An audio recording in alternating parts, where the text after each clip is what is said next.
I'm grateful that you all have taken interest in the administration. I've had a chance to talk to a good number of those who've already been interviewed by you. They make unanimously favorable recommendations to me to participate freely and without restraint. I think they all enjoyed it.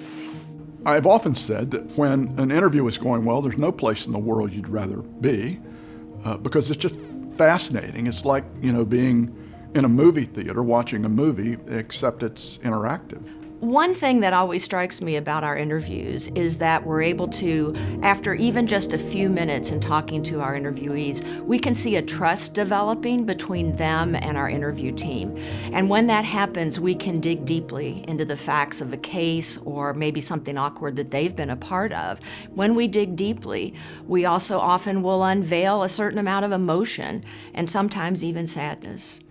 I had been over in the presiding in the Senate on the 22nd of November, and this fellow Stan Kimmett came over and said that your brother had been shot, and I'll get you relief from presiding over the Senate.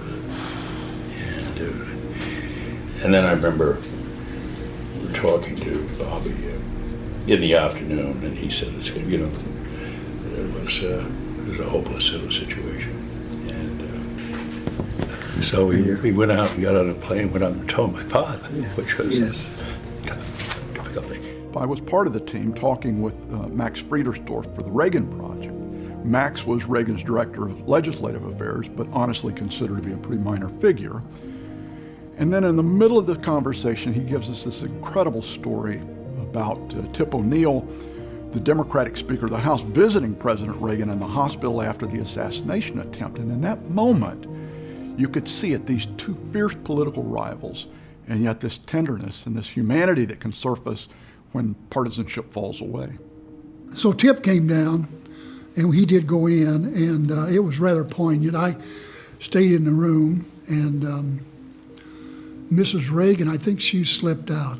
I don't think she was in there, but Tip got down on his knees next to the bed and said a prayer for the president, and he held his hand and kissed him, and they said a prayer together. In 2020, we drew on these interviews to create a documentary about the George H.W. Bush foreign policy team. The peaceful end of the Cold War was one of the great diplomatic accomplishments in American history. We wanted to understand how they did that. Those lessons can help guide major diplomatic efforts today. At the outset of the administration, was very careful on German unification. The president never had that notion. And he says, I believe that Germany has earned the right to be accepted as a full democratic partner. I believe very strongly that he was going to do it whether he got the support of Congress or not, but that he made the rational decision that it would be better if he had the support of Congress, which is why he was asking me this question in late fall, can I do it? And I said, you ain't got the votes. The reason that the Soviet Union was dissolved was that it was the only way Boris Yeltsin to get Gorbachev out of his job, was to abolish the job. And if that required abolishing the Soviet Union, so be it. And we were all old friends. We all worked with each other in different capacities. And so we knew each other. And this was really this was a gang of professional killer angels. The main product of the oral history program, of course, is a transcript. But the work doesn't stop there. We make those records available to researchers worldwide, and because we're so immersed in the material, my colleagues and I are often the first to publish scholarship based on them. So we're not just preserving the conversations, we're reflecting on them and pulling them together and making sense of what they mean. And in that way, we're shaping the first wave of historical understanding that comes from these interviews. Being a person who was subpoenaed for writing a 4-sentence email the night after Vince Foster's death and appearing before the grand jury, before 2 Senate hearings, I understood, be very careful about what you write down. I think that it was a critical